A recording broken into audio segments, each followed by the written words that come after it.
Sofia Popov, conseillère de notre arrondissement, devient quant à elle conseillère municipale déléguée bien habitée en ville auprès de Raphaël Michaud. Donc, tu vas renforcer l'action menée par Raphaël Michaud sur ces questions cruciales que sont l'habitat et le logement en ville. Donc, nous t'adressons tous nos vœux de réussite, n'ayant aucun doute que tu mettras ton énergie et ton dynamisme inépuisable, presque, au service des Lyonnaises et des Lyonnais. Alors, 2 mots de la rentrée dans le 5e, rentrée qui a été ponctuée de beaux événements, avec notamment la ferme du Point du Jour qui a ravi de nombreuses familles. Et je remercie particulièrement Sandrine Franchet et Sofia Popov pour la coordination de ce bel événement, avec toujours la participation d'Artisans du Monde, à qui j'adresse également mes remerciements. Une belle innovation avec la première édition du Forum des seniors sur la place Bénédicte-Tessier. Alors, on serait tenté de dire forum pluvieux, forum heureux. Les 25 partenaires présents étaient heureux d'y participer. On sait qu'ils sont déjà partants pour l'année prochaine au vu du retour très positif des habitantes et des habitants. Donc, un grand merci à Marie Duarte pour l'organisation de ce premier forum des seniors du 5e qui répond tant à un besoin des habitants qu'à notre volonté d'accompagner au mieux l'avancée en âge des habitants du 5e et de leurs proches. Samedi dernier était en partie consacré à l'accueil des nouveaux habitants dans un format renouvelé, puisque cette année, nous avons organisé une visite de l'arrondissement en mode mini city trek dans le quartier de Chambert. Petit city trek qui a été suivi d'un buffet léger à la mairie. Et ceci nous a permis de faire connaissance avec les nouveaux habitants dans la simplicité, la convivialité et sous un beau soleil. Je remercie également Madame Prost pour sa présence samedi dernier. Je salue et remercie également vraiment très, très vivement l'ensemble des agentes et des agents de la ville et de la mairie d'arrondissement pour leur travail vraiment indispensable sur nos événements. Alors, je souhaite conclure cette introduction en vous rappelant 2 dates importantes, puisque le jeudi 20 octobre, donc jeudi prochain, de 17h30 à 19h, aura lieu la remise des prix du défi Fleury, anciennement concours prix de la végétalisation, non, concours de fleurissement. Donc, voilà, là, c'est défi Fleury, en salle des mariages de la mairie locale, et on sait que c'est toujours un événement attendu et très agréable. Donc n'hésitez pas à vous joindre à nous. Le lundi 7 novembre aura lieu également le début des votes sur les projets du budget participatif. Donc c'est pareil, ça c'est une innovation majeure de notre mandat. Donc ne pas hésiter à diffuser l'information et à inciter voilà, ceux qui peuvent être intéressés à aller voter sur la plateforme Oyer. C'est bien. Voilà. Alors, enfin, je conclurai par un petit clin d'œil au Festival Lumière qui a débuté samedi dernier avec la projection d'un film qui fait du bien de Louis Garrel, qui est donc film L'Innocent, et qui a été tourné dans le 5e, et notamment on voit pas mal la rue du Bœuf, avec un magasin qu'on aimerait exister pour de vrai. Un très joli magasin de fleurs, et ça fait toujours plaisir de voir le 5e mis à l'écran, surtout d'une manière aussi jolie et enthousiasmante. Et également un petit clin d'œil à un élu du 5e qui n'est pas présent ce soir, mais donc qui a participé à la préparation du repas qui était servi également au Festival Lumière. Donc il est bien ici question de notre champion du monde de l'œuf meurette, Grégory Cuiron, à qui nous adressons nos félicitations, et ça fait toujours plaisir de déguster un plat d'un élu du 5e. Donc voilà, cette soirée d'ouverture du Festival Lumière, c'était bien agréable pour les élus du 5e. Donc, je passe à la constatation. Vous voulez dire... Allez. Ce que je vous propose peut-être... On déroule parce que moi-même, je suis partie un petit peu trop vite. Non, juste le quorum et l'appel. D'accord, allez-y. Et après, je vous rends la parole, Madame Prost.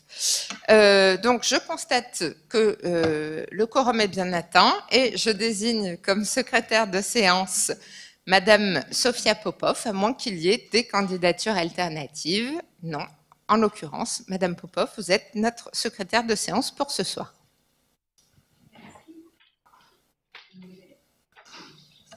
En dessous, là, en dessous.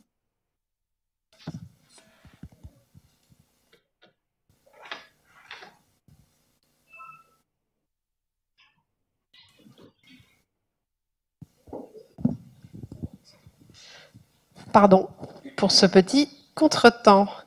Bonsoir à toutes et à tous. Et donc, je commence l'appel. Madame Nadine Georgel. Marie-Noëlle Fréry. Bertrand, non? Non, Marie-Noëlle Fréry. Tu portes le pouvoir de Marino, non? Excusez pouvoir, bien. Bertrand Artini. Sandrine Franchet. Excusez pouvoir. Pierre Guédioz. Sophie Héritier. Joanie Merlin. Catherine Goujon. Philippe Henri Carry. Marie Duhart. Nicolas Husson. Tristan Debré. Sophia Popov, présente. Marielle Perrin. Présente. Yann Cuchera. Béatrice Gailloux. Bénédicte Draillard. Jean-Dominique Durand. Anne Prost. Myriam Benchara. Laurence Bufflier. Grégory Cuiron. Richard Glézal. François Théveniot.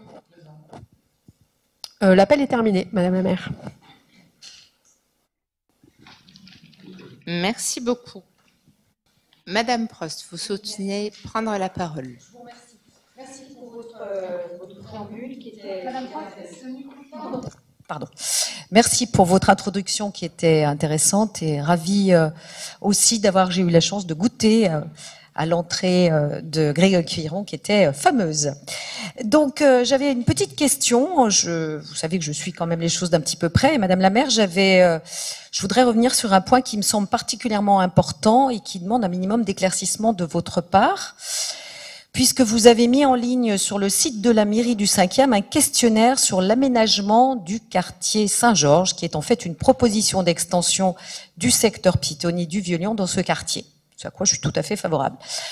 Or, dans les questions que vous posez et qui font donc l'objet d'un traitement informatique, il y en a une qui m'a surpris, qui est la question « Venez-vous régulièrement dans le quartier Saint-Georges ?» Et dans les réponses possibles, il est proposé, je cite, « Vous vous rendez à l'église ». Madame la maire, cette réponse et les traitements informatiques qu'elle peut engendrer m'apparaissent comme étant en totale infraction avec les dispositions de l'article 6 de la loi informatique et liberté qui interdit de traiter des données pouvant notamment révéler des convictions religieuses, ce qui pourrait se déduire par le choix de cette réponse. Donc je vous remercie de m'indiquer, lorsque vous le pourrez, les informations effectivement collectées à travers ce programme, ce questionnaire, pardon, les traitements informatiques qui seront faits. Et enfin, j'ai une question. Le délégué à la protection des données de la ville a-t-il été consulté pour la mise en œuvre de ce questionnaire? Je vous remercie de vos réponses. Madame Prost, nous ne répondrons pas à vos questions parce qu'une fois de plus, vous ne respectez pas le règlement du conseil d'arrondissement que vous avez voté avec nous. Les questions doivent être envoyées dans un délai qui est défini, qui est de 48 heures, et vous ne le respectez jamais. Alors, donc la question est importante, mais sûr. Il est également important de respecter les règles qu'on se donne. C'est quasiment systématique. Donc pour moi, vous adressez une question à l'arrondissement. Et il y a une procédure pour le faire. C'est pas comme ça quand on débarque. D'accord. Alors je ne dans débarque les pas, 5 dans les 5 mais premières minutes. je crois que, si je puis me permettre, il y a quand même Non, un droit d'expression des élus. Étienne Tête avait travaillé là-dessus. Donc on a le droit de s'exprimer en conseil d'arrondissement. J'ai une question, je suis tout à fait respectueuse, j'ai le droit de la poser le jour du conseil d'arrondissement. Mais c'est pas la même chose. Avoir une tribune pour exprimer des positions, là, la question, vous la posez aux élus. Encore une fois, ce qui m'étonne, et c'est répétitif pour ne pas dire systématique, vous avez participé au groupe de travail, on vous l'a pas imposé, ce règlement du conseil d'arrondissement. Vous l'avez voté, il a été voté à l'unanimité et de manière systématique, vous ne le respectez pas. D'accord, donc vous ne pouvez pas me répondre. Vous ne On souhaitez pas me répondre. vers vous, mais de toute façon, c'est pas comme ça qu'on procède. Et ça serait gentil à l'avenir de respecter les règles que vous avez vous-même contribué à nous donner collectivement. Je vous remercie. La question est close. Alors, je crois que Monsieur Tristan Debré, lui, souhaitait prendre la parole pour un propos qui n'est pas une question. Je confirme, Madame la maire, qu'il n'y a aucune question. Voilà, s'il y avait le moindre doute. Simplement, je voulais dire quelques mots au nom de mon groupe Lyon en commun sur 3 sujets qui nous tiennent à cœur, donc préalablement à ce conseil d'arrondissement. Donc le premier sujet, c'est celui de la sobriété. Simplement, nous souhaitions dire que nous saluons une avancée salutaire, donc qui va bien plus loin et plus vite que les préconisations du gouvernement. Il s'agit, vous l'avez certainement deviné, du groupe de travail sur la sobriété, qui s'est fait avec l'ensemble des groupes politiques de la ville, majorité comme opposition. Et on tenait simplement à dire que nous nous réjouissons de l'unanimité, notamment sur le principe de maintenir les services publics.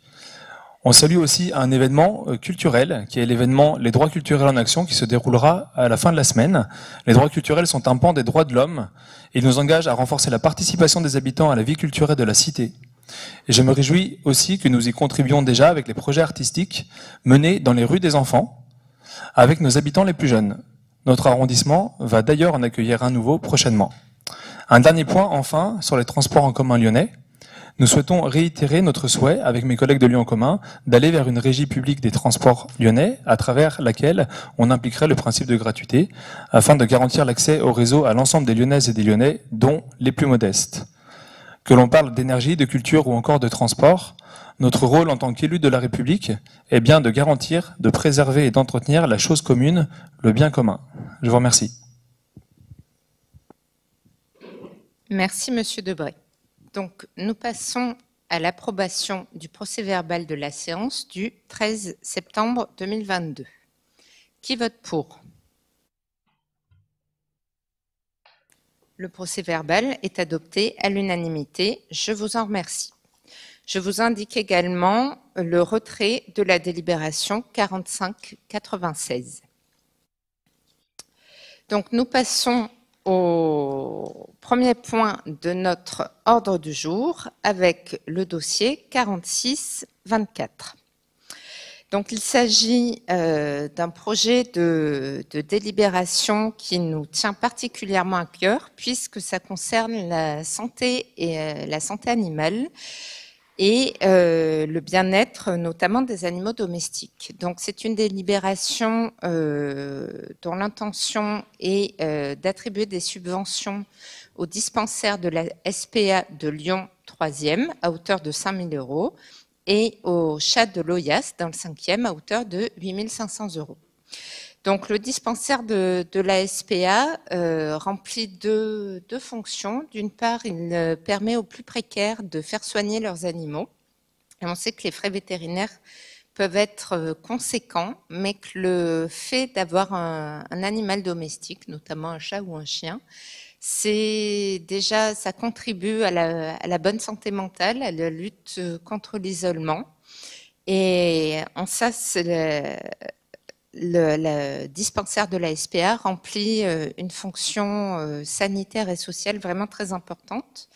La deuxième action de la SPA du 3e, c'est le programme de stérilisation des chats libres. C'est-à-dire qu'il s'agit en fait de trapper les chats qui vivent, tout est dit, qui vivent libres dans notre ville, mais de les stériliser afin d'assurer une régulation de la population de chats population qui, ça peut paraître anecdotique, mais ça a quand même des conséquences et des proportions importantes, s'est considérablement reproduite à la faveur du confinement. Donc c'est vraiment une action importante menée par la SPA du 3e. Après, quant aux chats de l'Oyace, il est peu nécessaire de les présenter dans le 5e. C'est une association remarquable par l'implication et la détermination de ses membres. Et on est très heureux qu'ils aient pu trouver une solution de local, parce que c'était un sujet qui était important et auquel on a travaillé, notamment Nicolas Hisson, voilà, avec beaucoup de ténacité pour trouver une solution. Donc on est très content d'y arriver enfin. Voilà, donc je mets le rapport au vote. Qui est pour? Le rapport est adopté à l'unanimité. Je vous en remercie. Je vais me permettre une légère inversion sur l'ordre du jour parce que ça a du sens sur le fond et passer directement au rapport 46-86 qui est le renouvellement d'une convention d'occupation temporaire consentie par la ville de Lyon à l'association des Chats de l'Oyace sur un ténement au 8 rue Cardinal Gerlier. En fait, il s'agit d'un ténement qui était auparavant une propriété privée et le propriétaire avait accordé une possibilité à l'association des Chats de l'Oyace d'occuper une petite partie sous abri. Donc on est en extérieur mais couvert. Et la ville de Lyon, s'étant portée acquéreur de ce ténement, tient à maintenir cet usage qui est important pour l'association. Voilà, donc je mets ce rapport aux voix. Qui est pour? Le rapport est adopté à l'unanimité. Je vous en remercie. Donc je reviens au rapport 46-53 qui concerne la rémunération des agents recenseurs. Donc on en a déjà parlé lors des précédents conseils. Il s'agit là de mettre en conformité la rémunération des différents des agents recenseurs en fonction de leurs différentes catégories. Donc, je mets le rapport aux voix. Qui est pour? Le rapport est adopté à l'unanimité. Je vous en remercie. Et je passe la parole à Marie Duhart pour le rapport 4709. Madame Duhart, c'est à vous.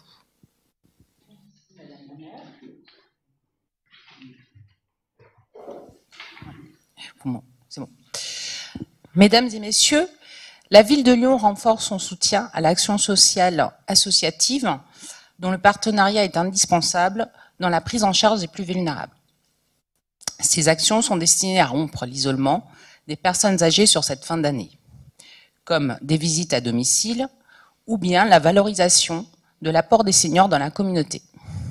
2 autres projets sont à développer, notamment celui de changer la lutte contre l'agisme, justement pour changer le regard sur la vieillesse, mais aussi celui de favoriser l'inclusion sociale au sein et autour de la première maison de la diversité.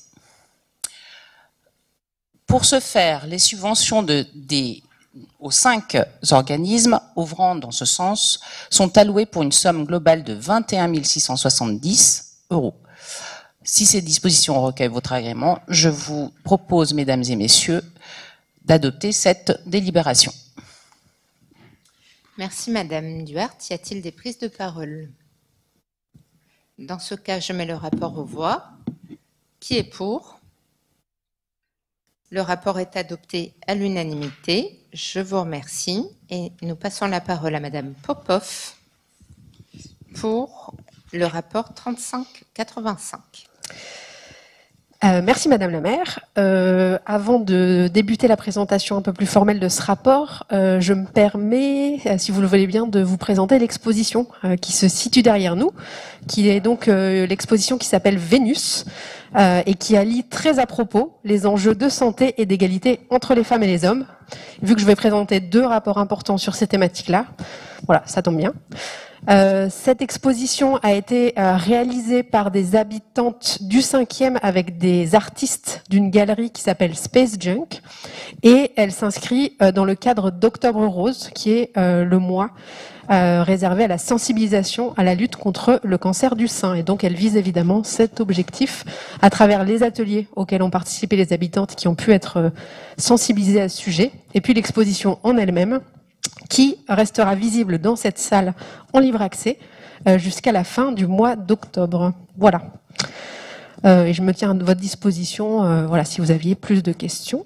Par rapport au rapport sur le contrat local de santé, on vous a préparé 3 petits slides, juste pour voilà, vous montrer un petit peu les enjeux. Donc le contrat local de santé, c'est un outil partenarial qui est réglementaire, donc qui est obligatoire, et qui permet d'identifier de façon collective les priorités à travailler en matière de santé sur un territoire donné. Donc le nouveau contrat local de santé 2022-2027 se distingue par 3 éléments qui vous sont présentés sur le PowerPoint. Tout d'abord, une approche intégrée One Health. Ensuite, par sa conception et son pilotage qui ont été et qui seront participatifs. Et enfin, la diversité des acteurs signataires. Le contrat local de santé identifie plusieurs enjeux principaux à traiter donc, pendant cette période. Il y a la question de la réduction des inégalités, tant sociales, territoriales qu'environnementales. La question de l'accès aux soins, qui est un sujet voilà, qui est très important, que ce soit la médecine de ville ou les soins d'urgence. La question des violences faites aux femmes, avec l'inscription au sein du contrat local de santé de l'ouverture d'une maison des femmes. La prévention sous toutes ses formes et dès le plus jeune âge. Et enfin, la coordination et le partage d'expertise entre les différents acteurs. Donc ce contrat local de santé, c'est 43 actions qui sont regroupées en 4 axes, plus un axe transverse qui fait référence donc à l'approche One Health, donc santé intégrée, portée par l'OMS. Les 4 axes, je vais juste vous les citer rapidement et je ne vais pas vous détailler les actions précises, pas d'inquiétude. Le premier axe, c'est promouvoir des milieux de vie favorables à la santé et au bien-être.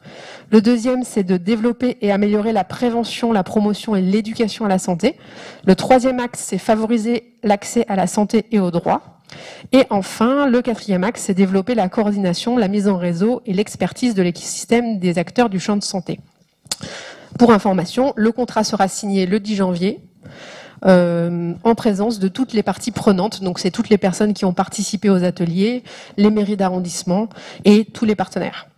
Concernant le 5e arrondissement, puisque nous sommes ici au conseil d'arrondissement du 5e, c'est pour moi l'occasion de vous partager quelques éléments de diagnostic.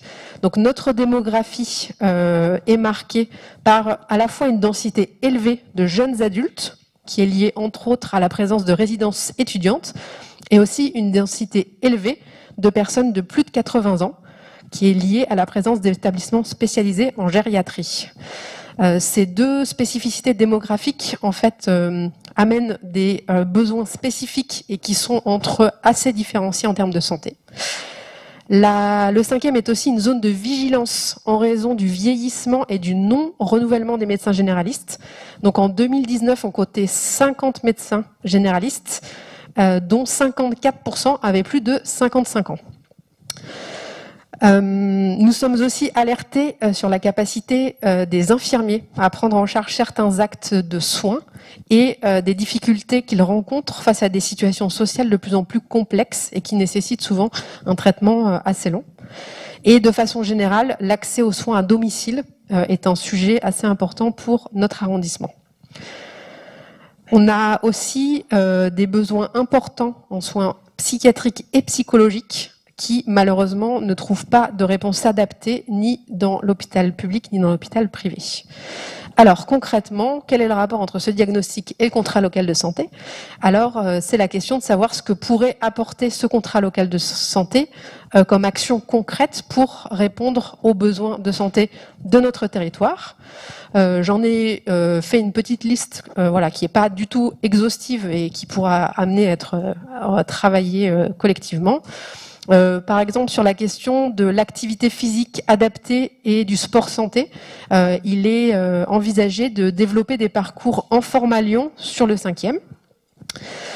Sur l'aspect alimentation et prévention alimentation, il est prévu de continuer à travailler dans une démarche de prévention en mettant en place des animations, notamment dans le cadre de la ferme du Point du Jour. On pourrait aussi travailler à la mise en place de campagnes de communication sur les rendez-vous vaccinaux, ou encore travailler de façon encore plus active à l'installation de professionnels de santé à travers une aide humaine et financière pour identifier leurs besoins et leurs locaux. Donc c'est l'installation plus concrète de maisons de santé pluridisciplinaires. Voilà. Donc si cette délibération recueille votre agrément, je vous propose un avis favorable. Merci Madame Popov. Y a-t-il des prises de parole? Dans ce cas, je mets le rapport aux voix. Qui est pour? Le rapport est adopté à l'unanimité.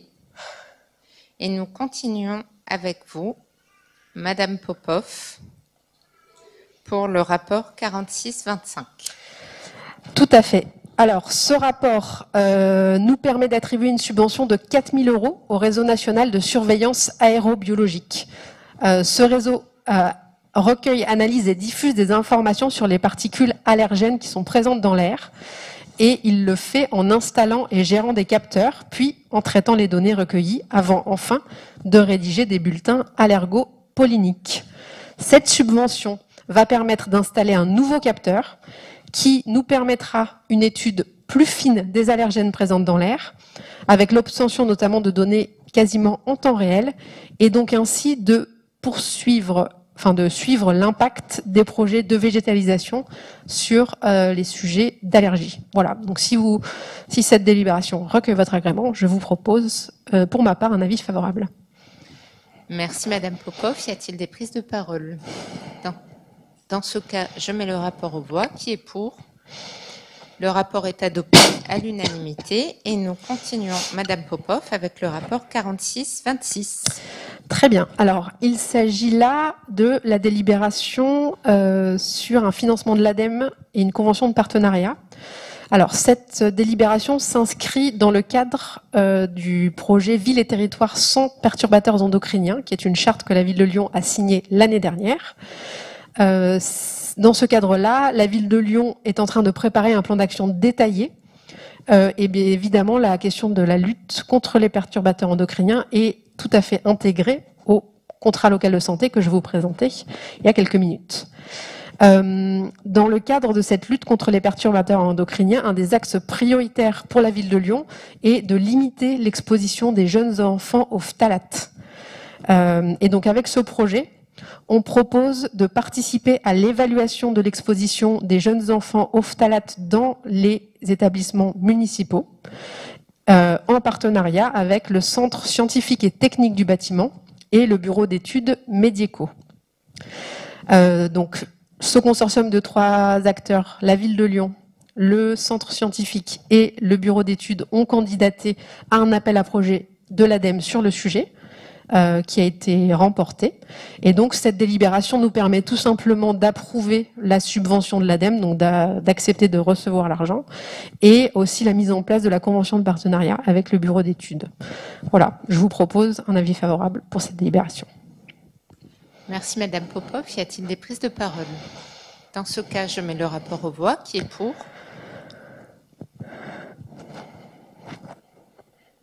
Le rapport est adopté à l'unanimité. Je vous remercie et nous passons au rapport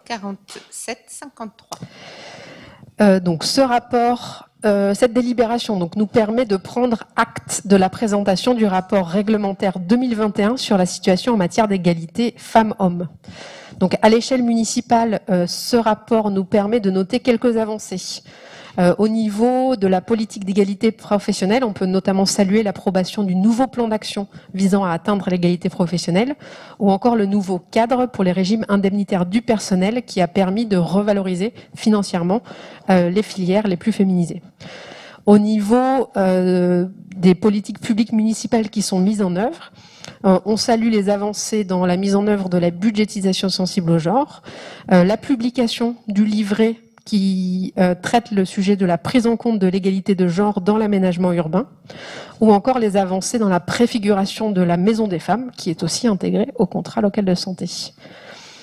C'est pour moi l'occasion rapidement de revenir sur les nombreuses initiatives qui ont vu le jour en 2021 sur le 5e arrondissement en lien avec l'égalité femmes-hommes et qui ont été pour la plupart mises en avant au sein du rapport grâce au travail des services de la mission égalité, et pour ça nous les remercions.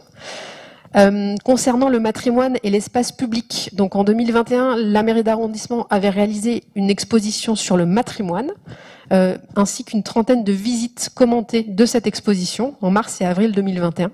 Depuis, l'exposition continue de voyager au sein de notre arrondissement, que ce soit sur l'espace public ou au sein d'établissements qui nous demandent de l'accueillir, notamment comme l'EHPAD de la Roseraie. Autour toujours de ces questions-là, des balades urbaines avaient été réalisées en 2021 par le Centre socioculturel du Point du Jour, en lien aussi avec cette exposition. Nous avons créé un groupe de travail sur le matrimoine qui s'est réuni 2 fois. Et enfin, nous avons inauguré le square Élise Rivet et approuvé la dénomination d'une nouvelle promenade en l'hommage d'Annie et Régis Néré, qui participent à la féminisation de notre espace public. D'autres actions ont été mises en œuvre par des partenaires de la mairie d'arrondissement et de la ville. Je pense par exemple à l'exposition Elle, qui était des portraits de femmes du quartier Sœur-Janin, qui a été réalisée par la compagnie du Subterfuge et qui ont été exposées notamment à la bibliothèque du Point du Jour avec le soutien de la délégation culture et politique de la ville. On pense aussi à la programmation d'une représentation de théâtre-forum sur l'égalité femmes-hommes dans le cadre de Tout le monde dehors, toujours en lien et en soutien avec le soutien de la délégation culture, ou de nos sessions d'autodéfense féministes qui ont eu lieu aux centres sociaux du Point du Jour et de Saint-Just en novembre de l'année dernière. Et tout au long de l'année, collecte, règles élémentaires. Voilà. Donc si cette délibération recueille votre agrément, je vous propose pour ma part un avis favorable. Alors, juste un tout petit ajout avant de la mettre au vote. Je pense également au square Katia et Maurice Kraft qui participent aussi de la féminisation de l'espace public.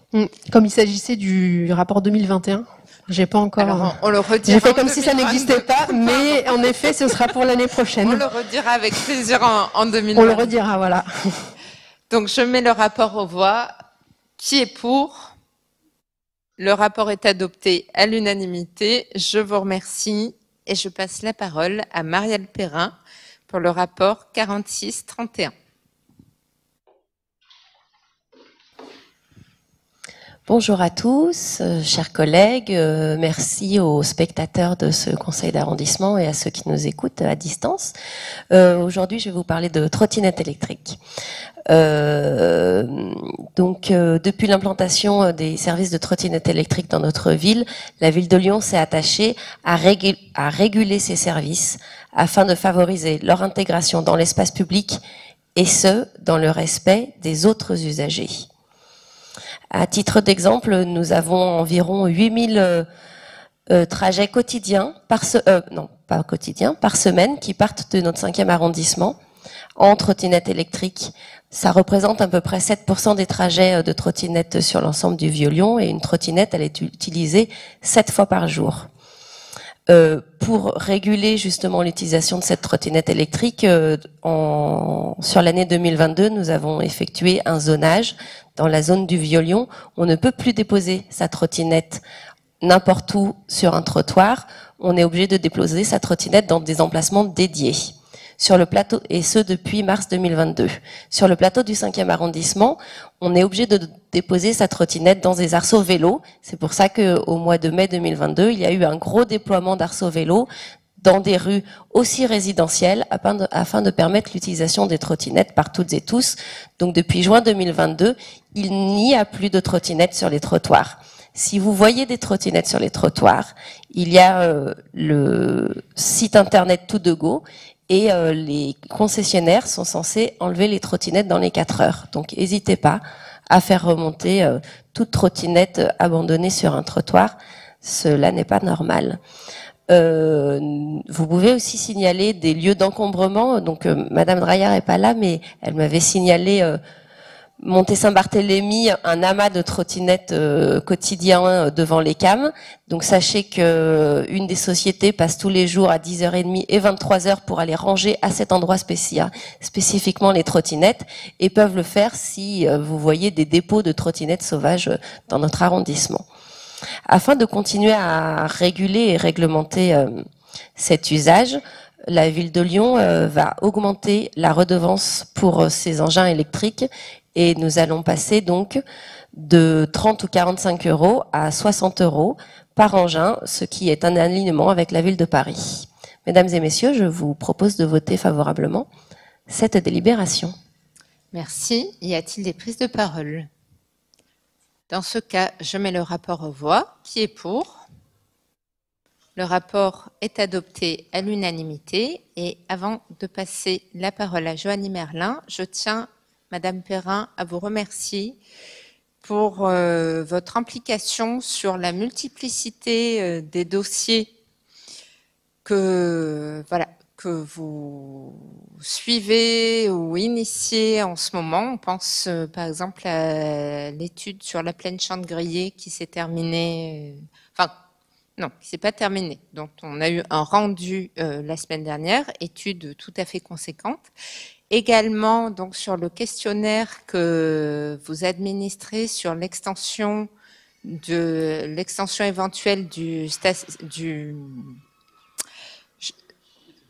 la piétonisation du quartier Saint-Georges, questionnaire qui a donc été validé par les services juridiques de la ville, puisqu'il ne collecte aucune donnée d'identification personnelle, et qui a rempli ce questionnaire en ligne a pu voir que jusqu'au commentaire, il est bien précisé qu'il ne doit y avoir aucune possibilité d'identification nominative.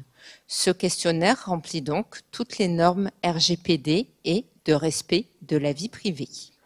Encore une fois, je vous remercie pour votre action pour les mobilités et la transition énergétique dans le 5e. Je passe la parole. C'est Bertrand. Alors, je passe la parole à Bertrand. Moi, je disais rien. Hein. Je suis bon machin thé. Bien. Alors, d'abord, je voudrais remercier Myriam Benchara d'être présente. Donc, vous avez la lourde responsabilité de représenter l'opposition. Et comment? Bon, quoi qu'il en soit, en plus, c'est un... Voilà. Voilà. Donc, de toute façon, je vais faire court. D'abord parce que c'est aussi un dossier intéressant qui concerne le sport de haut niveau. Donc, rapidement, vous savez que la France va organiser en 2024 les Jeux Olympiques et que Lyon s'est positionné pour accueillir plusieurs équipes.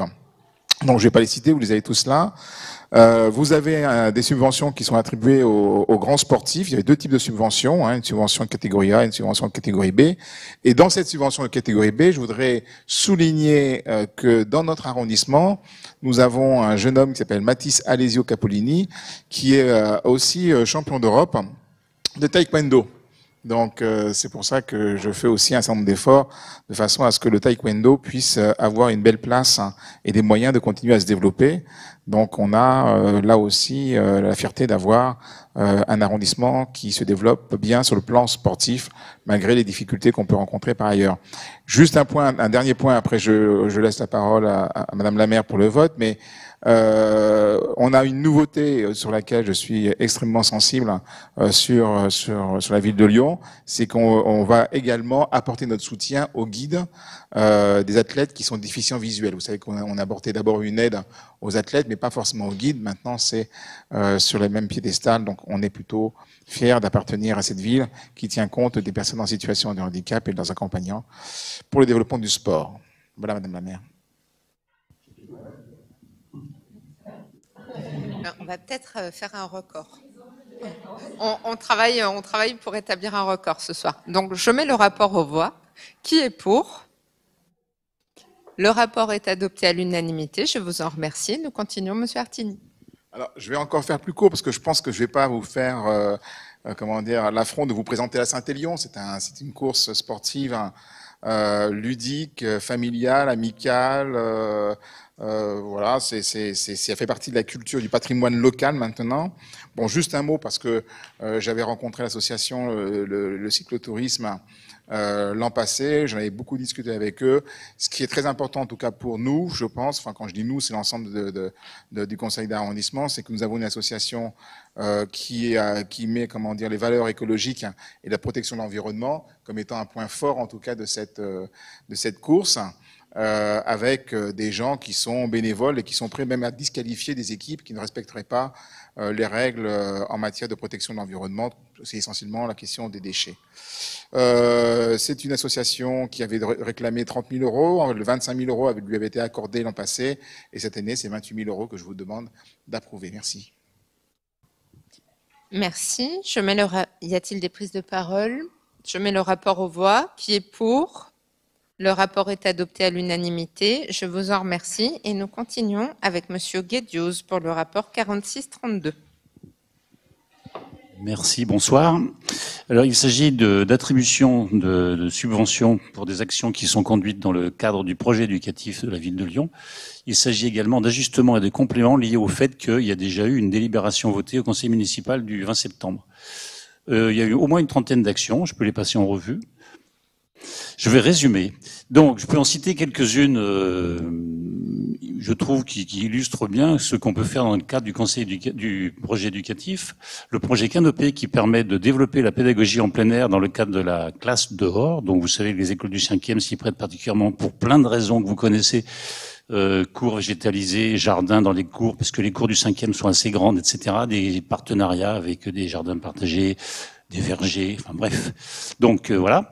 Je signale une petite anecdote au passage pour savoir pour que vous sachiez qu'il était possible d'élever des poules de faire vivre des poules dans une école, puisque c'est possible avec une association, et je suis à peu près certain que l'école Joliot-Curie se portera candidate, parce qu'ils ont déjà apprécié ça, et les enfants ont beaucoup apprécié.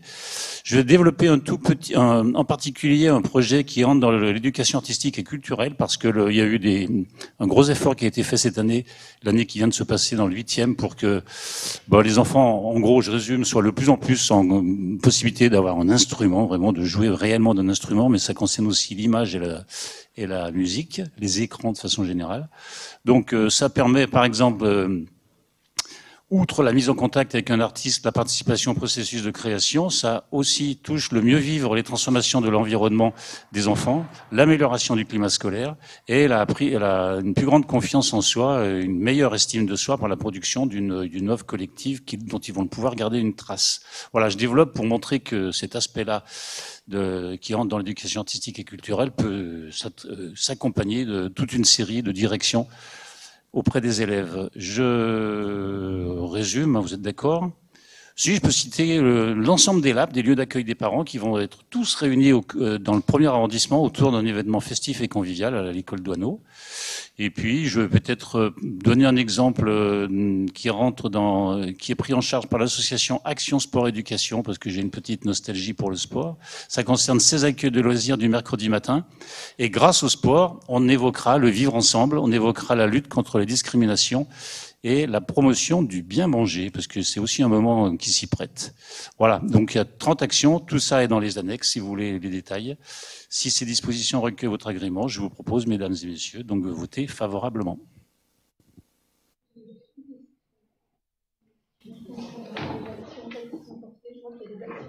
Les sujets de la parentalité. Oui. Sur le 7 et le 8, et j'aimerais savoir si ce que vous avez pu décliner, vous, à l'échelle du 5e arrondissement, c'est un sujet qu'on avait porté sur l'enseignement. Oui. Parce que compliqué à l'arrière. Je voulais savoir si vous arrivez à apporter des projets Si, bon, alors là, c'est des projets qui concernent, pardon. Merci. Qui concernent tous les deux, le 8e et le 1er. Je n'ai pas les détails en tête, mais si ça vous intéresse, je peux vous en donner. Par contre, parce que j'ai la liste des projets qui ont été accordés au cours de l'arbitrage dans le cadre du projet éducatif, et je peux vous les évoquer, oui. Si. les acteurs, notamment les musées, les institutions sur ces thématiques. Oui. Le corps de métier ou leur ADN, On avait tenté de faire intervenir peut-être voir un petit peu comment est-ce que ça va participer avec les acteurs déjà qui sont présents. C'est vrai que ça fait partie des enjeux sur lesquels on va accompagner, notamment sur le quartier de la ville. Alors on n'a jamais, mais sur la Sarah aussi, il y a quand même des gros besoins. Oui. Il y a des lieux d'accueil des parents qui fonctionnent très très bien à Champvert, par le centre social Champvert, qui fonctionne très très bien grâce à la MJC du Vieux-Lyon, à Gerson et Fulchiron, et puis même d'autres écoles, mais qui ne sont pas dans le 5e. On va inciter des écoles à ouvrir des lieux d'accueil des parents, par exemple, notamment à la Sarah, effectivement, qui s'y prêtent. Mais je peux faire une liste, si vous voulez, de tout ce qui touche à la parentalité et qui a cette année, oui, parce qu'on a eu le résultat. Merci beaucoup.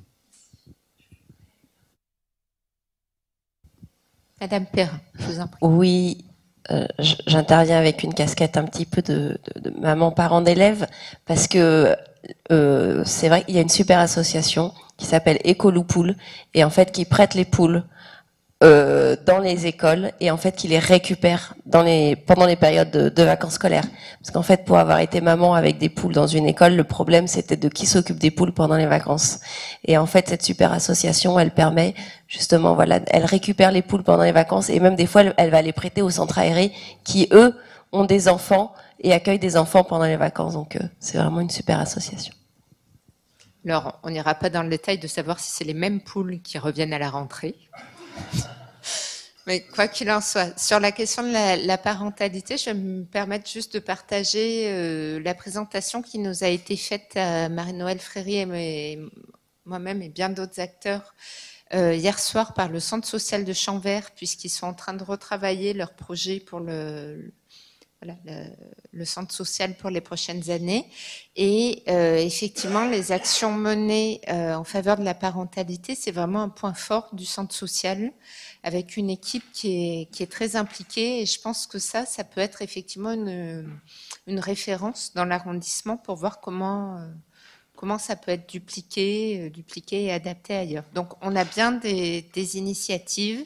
Après, peut-être qu'elle manque un peu de systématisation. On était vraiment dans l'école, parce que j'intervenais dans le champ de la sociale de la ville, et j'ai avec des foyers parentaux qui étaient très très en difficulté. En place, c'était vraiment une prise en charge par des professionnels, que ce soit des psychologues, des gens qui soient vraiment en position de pouvoir aider et de pouvoir soutenir des situations qui sont vraiment. Et effectivement, oui. Et je pense qu'effectivement, dans les actions menées justement par le centre social de Champvert vers une population qui a un revenu médian qui est inférieur à la moyenne lyonnaise, beaucoup de foyers monoparentaux, puis vraiment certains quartiers, alors plus côté 9e, qui sont très en difficulté. Voilà, je pense qu'ils répondent bien à ça. Et c'est aussi l'occasion de leur de souligner aussi tout ce qu'ils font. Ils ont aussi développé un volet de tout ce qui est santé mentale et écoute. Et je pense que ça vient bien en complément. Donc oui, c'est vraiment des problématiques importantes. On sait qu'il peut y avoir de la difficulté sur cette partie-là de la population lyonnaise. Donc, je mets le rapport aux voix. Qui est pour? Je vous remercie. Le rapport est adopté à l'unanimité.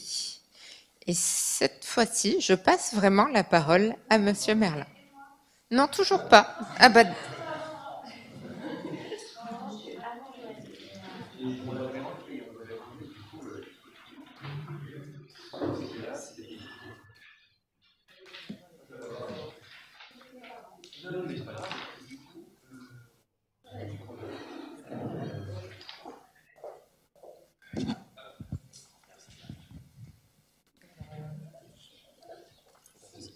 Ah, ok. Donc, Madame Héritier, nous vous écoutons pour le rapport 4738. Oui, merci. Je vous en prie. Du coup, c'est pour les conventions cadres d'occupation. Et ce qui est assez marrant, c'est que pour ces conventions cadres d'occupation temporaire, Il y a la crèche, ça concerne deux associations, AGDS et Alpha 3A. Et il y a Alix, dont je vous avais déjà parlé, qui a des poules et coule aux poules. Voilà, la boucle est bouclée. Et donc, je vous demande un avis favorable pour le renouvellement de ces conventions cadres d'occupation. Voilà, je vous remercie. Merci Madame Héritier. On sait que vous mettez toujours la barre très haut en matière de présentation synthétique. Pour renouveler des conventions cadres, on va pas mettre dehors la crèche Alix ni Chantoiseau. Donc, je pense que ça va. Tout à fait. Donc, je mets le rapport aux voix. Qui est pour? Le rapport est adopté à l'unanimité. J'ose plus me lancer. Donc, Monsieur Merlin, la parole est à vous.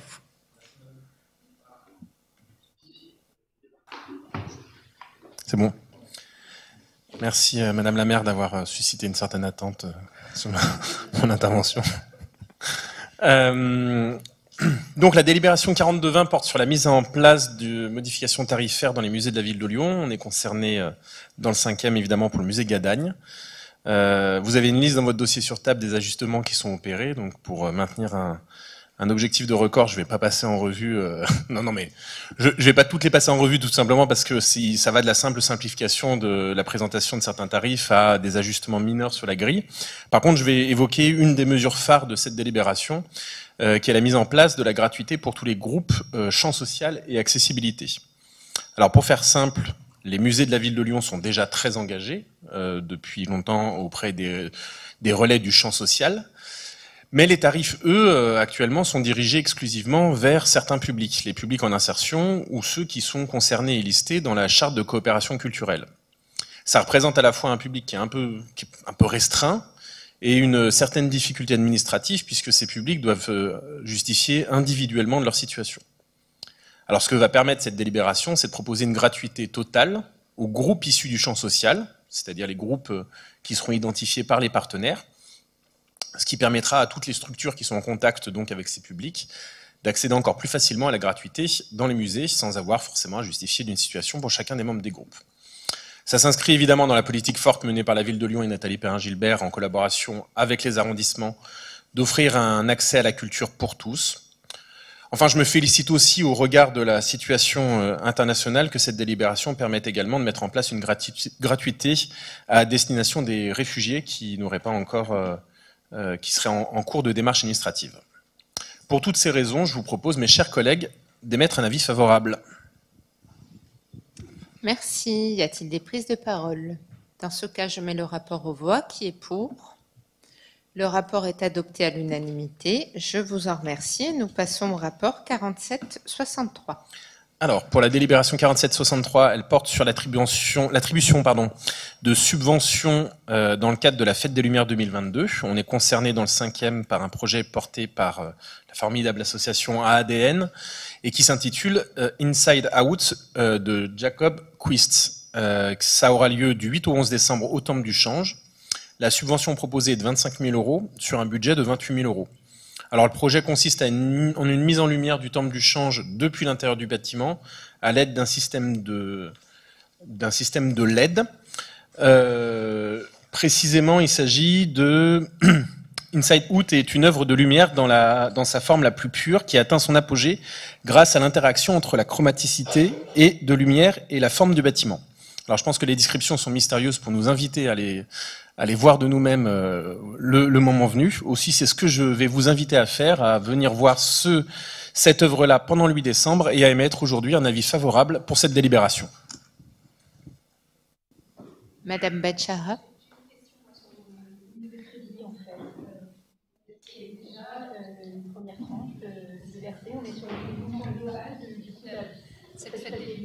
Voilà. Semblait pas avoir. Je vais répondre là sur cette délibération du jour. On est sur une offre qui est hors CAO. Donc les marchés publics sont passés en délibération, mais on peut pas se projeter en termes de budgétisation globale juste sur cette offre. Alors je sais pas si dans le dossier de séance il y avait un montant. qui était indiqué, mais je ne crois pas. Et d'aventure, il me semble que tout sera précisé et communiqué lors de la conférence de presse du 7 novembre. D'accord. Mais effectivement, là, c'est vraiment une délibération hors CAO. Donc, elle a échappé à l'appel d'offres.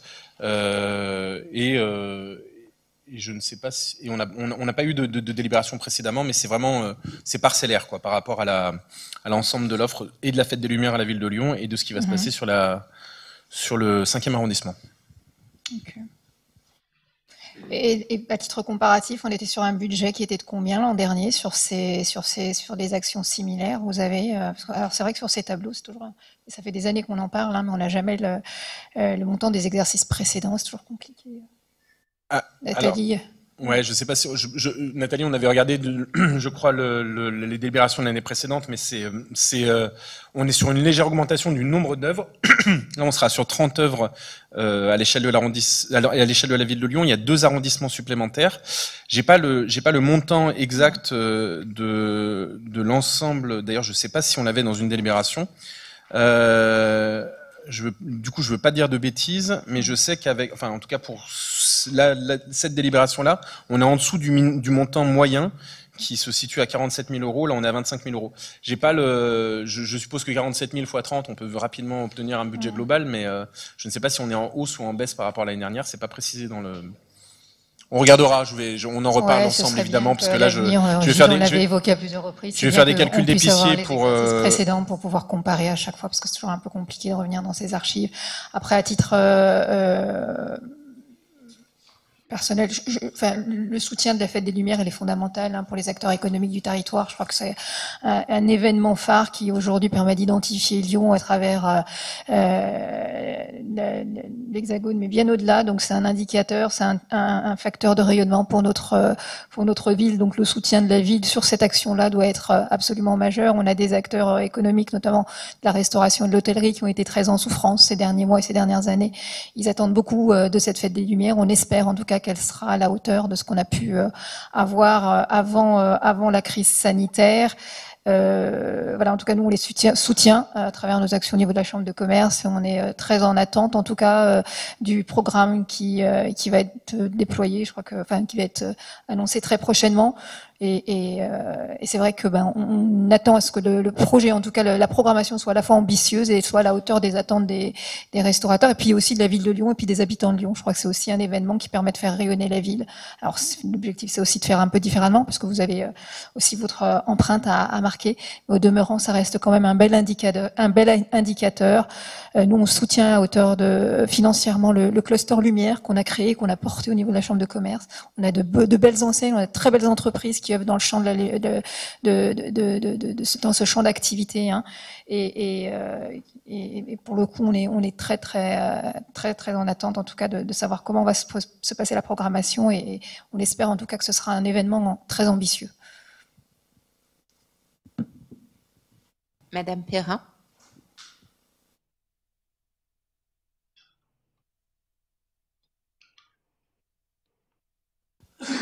Oui, juste un petit mot pour vous dire que nous aussi, en tant qu'élus écologistes, on tient énormément aussi à cette Fête des Lumières et c'est pour ça que je reviens sur le groupe de travail sobriété dans lequel j'ai participé au nom du groupe Les Écologistes et c'était très important pour nous de ne absolument pas toucher à la Fête des Lumières dans ce cadre de ce groupe de travail de sobriété.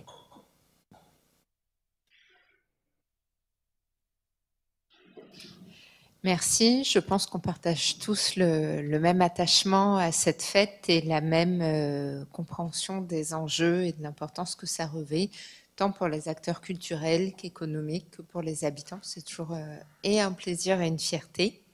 Donc, je mets ce rapport aux voix. Qui est pour ?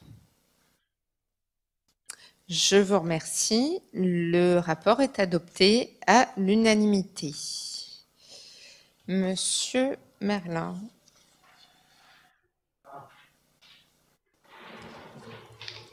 Est-ce que vous nous parlez du rapport 46-98 ? Donc, rapport qui devait être présenté par Monsieur Carry, qui est souffrant. Alors, la délibération 46-98, ça va être aussi rapide et concis. Elle porte sur une délibération qui concerne le plan pluriannuel d'investissement et donc une opération de travaux d'envergure qui a été retenue sur le Palais Bondy. Le bâtiment est labellisé patrimoine du XXe siècle et s'inscrit pleinement dans le secteur sauvegardé du Vieux-Lyon aujourd'hui. Site patrimoine remarquable du site UNESCO. Donc l'opération porte sur la mise aux normes des installations de désenfumage, le remplacement des menuiseries extérieures et le ravalement de façade du quai Bondy. Les études de maître d'œuvre réalisées pour un montant de 118 875 000 € estiment le coût global de l'ensemble des opérations que je viens de vous citer, dont l'issue est prévue pour 2024. Le montant global est de 2 360 000 €. Si ces dispositions recueillent votre agrément, je vous propose d'émettre un avis favorable. Merci. Y a-t-il des prises de parole? Dans ce cas, je mets le rapport aux voix. Qui est pour? Je vous remercie. Le rapport est adopté à l'unanimité et nous allons conclure ce conseil par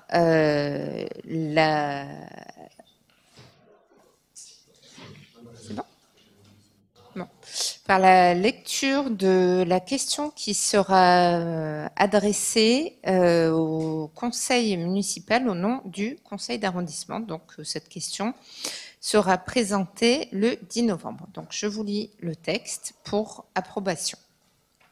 Donc, l'objet de cette question, c'est l'interrogation sur la future politique en direction de nos quartiers populaires et plus particulièrement sur les enjeux de géographie prioritaire. Nous souhaitons vous interroger sur la future politique en direction de nos quartiers populaires et plus particulièrement sur les enjeux de géographie prioritaire.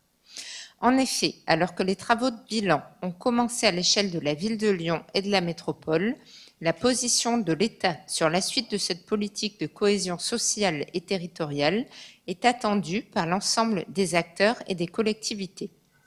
Dans le 5e arrondissement, nous comptons un quartier politique de la ville, ou QPV, Sœur Janin, et 2 quartiers de veille active, QVA, Ménival et Genêt. Le QPV Sœur Janin, c'est un peu plus de 1000 habitants avec des difficultés sociales et économiques prégnantes, notamment avec un taux de chômage encore très élevé et des problématiques de mixité sociale. Les QVA Ménival et Genêt rassemblent quant à eux un peu plus de 2500 habitants et sont 2 quartiers qui auraient toutes les raisons de voir leur classement transformé en QPV, ou quartier politique de la ville, dans le cadre d'une nouvelle géographie prioritaire si les indicateurs s'accordaient à évoluer, tant en termes de seuil que de diversité des enjeux mesurés. Actuellement, le classement en QPV se base sur le seul revenu médian, indicateur certes précieux, mais qui invisibilise de fait d'autres facteurs clés. Ainsi, alors que le contrat de ville actuel prolongé à 2 reprises se termine en 2023, pourriez-vous nous préciser le calendrier des discussions, les objectifs de notre exécutif municipal et comment les arrondissements pourraient accompagner l'exécutif pour être plus proche des réalités des quartiers et être force de proposition en la matière? Cette question s'adresse à Jean-Luc Giraud, qui est adjoint à la ville, au quartier, à la politique de la ville. Et donc là, pour le redire en d'autres termes, ce dont il est question, c'est qu'on est dans une phase de révision de la classification des quartiers. Donc, on sait qu'on a les quartiers politiques de la ville, c'est ce dont il a été question là sur Sœur Janin, mais qu'on a une espèce de catégorisation un peu par défaut, mais qui n'est pas officiellement reconnue et qui n'ouvre pas au même soutien, qui sont les QVA. Et pour nous, c'est Ménival et Genêt. Sachant qu'en fait, Ménival et Genêt, quelque part, sont desservis par le fait qu'ils sont dans des quartiers où il y a encore de la mixité sociale. Et que Ménival est desservi par le fait que de l'autre côté de la rue Joliot-Curie, il y a des copropriétés de bon standing et on s'en félicite. C'est bien ce qu'on souhaite qu'il y ait de la mixité sociale, mais statistiquement, ça dessert le quartier puisque ça fait monter mécaniquement le revenu médian et ça le sort de la politique de la ville. Donc nous, on aimerait évidemment pousser pour évidemment le maintien de Sœur Janin en QPV, mais aussi l'intégration de Ménival et Genêt qui ont toute leur place en QPV. Un mot quand même sur la situation de Janin, parce que ça doit quand même nous interpeller, puisqu'on est sur un quartier qui est à la limite en termes d'habitants, puisqu'on est entre 1200 et 1100 habitants. Si on passe en dessous de 1000, il sortira mécaniquement de sa catégorisation QPV. C'est le quartier le plus pauvre de la ville de Lyon. On ne s'en rend pas toujours compte quand on est à la mairie locale, mais oui, c'est bien le plus pauvre, avec le plus bas niveau de diplôme, et celui aussi qui bénéficie le moins de la baisse du chômage, puisqu'on enregistre une baisse du chômage de moins de 2%, alors que sur d'autres QPV, on est plutôt sur moins 15%. Donc c'est quelque chose auquel on est vigilant, on rencontre régulièrement le délégué du préfet sur ces questions-là, et notre volonté, c'est bien d'agir en ce sens pour qu'il n'y ait aucun quartier oublié ou délaissé dans le 5e. Voilà, et je crois que c'est après-demain que nous avons une réunion à l'hôtel de ville, justement, pour faire le point sur ces questions-là. Voilà, donc, Madame Benchara, je vous en prie. Avec une vraie préoccupation, mais vous avez probablement évoqué le sujet à travers les différentes instances, c'est la politique d'attribution des logements. Déjà à l'époque, on a quasiment un seul bailleur, puisque 90% quasiment des logements sur Janin sont portés par Grand Lyon Habitat. On a quelques logements Sacvel. Alors pour le coup, sur la politique d'attribution Sacvel, il y a une qualité, en tout cas au niveau de l'attribution, qui est pas à revoir. Au niveau de Grand Lyon Habitat, ça a souvent été une problématique. On les avait longtemps, à de nombreuses reprises, interpellés, avec un point très faible, c'est qu'on a beaucoup de logements qui sont des logements préfecture d'Allo, fléchés d'Allo. Alors sans vouloir stigmatiser, mais je pense que très clairement ça contribue en tout cas à ce que les indicateurs que vous avez évoqués soient assez préoccupants concernant ce quartier qui est quand même c'est pas forcément l'un des plus grands quartiers contrairement à celui de Mermoz ou à d'autres, mais je pense qu'il y a vraiment une préoccupation, un enjeu majeur sur l'attribution, effectivement la politique d'attribution qui est portée par les bailleurs sociaux. Alors je sais qu'ils ont fait un effort, mais très significativement, enfin on s'aperçoit que les efforts sont pas en tout cas aujourd'hui visibles, et c'est une vraie problématique, avec un processus aussi d'évolution qui est quasiment inexistant pour les locataires qui sont présents sur ces logements-là, et pour lesquels il y a très peu de propositions, ou en tout cas d'évolution de parcours locatif sur Grand Lyon Habitat. Donc il y a un vrai enjeu en fait à ce niveau-là. Je pense que si on veut en tout cas que la population, en tout cas qu'il y ait une modification de manière significative de la population sur ce quartier-là, le travail il se fait très très en amont au niveau des instances qui attribuent les logements, clairement. Alors, sans rentrer dans le détail, mais c'est aussi l'objet du projet d'implantation MDMS, et qui vient aussi avec un plot de logement qui va être du social, mais plus, de la version social plus, justement pour réintroduire de la mixité dans le logement social, et aussi un peu de vie et un peu une autre identité dans ce quartier. Moi, je peux dire qu'au niveau du travail qu'on a fait avec GLH sur ce quartier à l'occasion de ce projet, je trouve que c'est un travail sur d'autres quartiers aussi. On a été notamment avec Monsieur Frexinos à Genêt. Je pense qu'il y a une vraie implication de terrain, mais je trouve que c'est un travail qui a été très qualitatif, et on s'est quand même donné le temps d'échanger, d'écouter les habitants et d'avancer dans l'idée vraiment du meilleur intérêt du quartier. Monsieur Thévenot, est-ce que vous voulez intervenir ?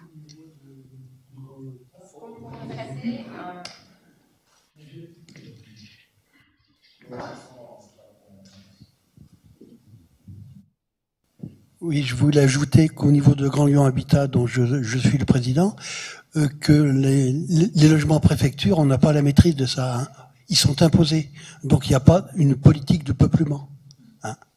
Et puis, pour aller dans le sens de Nadine Georgel, le projet qu'on présente est un beau projet, puisqu'il il met de la mixité dans le quartier qui en a bien besoin. Ne serait-ce que par le système du bailleur réel solidaire. Voilà. Pas la main, effectivement, Grand Lyon Habitat n'a pas la main sur les logements qui ne leur appartiennent pas. Au demeurant, c'est effectivement à l'État, puisque la préfecture, voilà, c'est à l'État de prendre ses responsabilités sur ces enjeux-là. Parce que si demain vous souhaitez, je pense que le projet est très beau, puisque je l'ai vu, j'ai l'occasion de voir la présentation du projet. L'idée est bonne, l'intention elle est bonne. Au demeurant, si vous ne modifiez pas la composition, en tout cas du quartier, ou en tout cas vous ne mettez pas davantage de mixité sur les logements qui sont sur du locatif, sur les logements qui sont déjà loués, ça va être extrêmement compliqué que d'introduire de la mixité dans ce quartier-là qui s'est énormément, c'est un principe de réalité, ça fait pas plaisir de le dire, hein, qui s'est énormément dégradé. C'est une réalité. C'est pas de votre fait, hein. Excusez-moi, j'accuse pas la... Non, mais et c'est pour ça aussi que le retour des services publics est absolument essentiel, qu'on plaide aussi pour qu'il y ait une présence des acteurs, notamment de l'emploi, parce que quand on est en recherche d'emploi, soit on va chez Pôle emploi à Vèze, soit si on est plus jeune, on va à la mission locale à la Duchère, et ça n'aide pas. On travaille aussi pour favoriser la mobilité, parce qu'on sait que c'est un frein aussi sur ce quartier. Donc d'apporter des solutions d'autopartage. Enfin, on essaye, voilà, par tous les leviers disponibles, d'amener des solutions d'amélioration, parce qu'on partage bien le même constat, ce n'est pas satisfaisant et la trajectoire n'est pas la bonne. Après, vraiment, avec tous les leviers, petits ou plus gros, mais là, il y en a un gros du côté de la préfecture. Donc, je mets la question aux voix. Est-ce que cette question recueille votre agrément? Donc, qui est pour? La question est adoptée à l'unanimité. Je vous en remercie. Nous avons donc terminé ce conseil en à peu près 1h10. C'est un record avec l'ensemble des délibérations adoptées à l'unanimité. C'est pas un mot.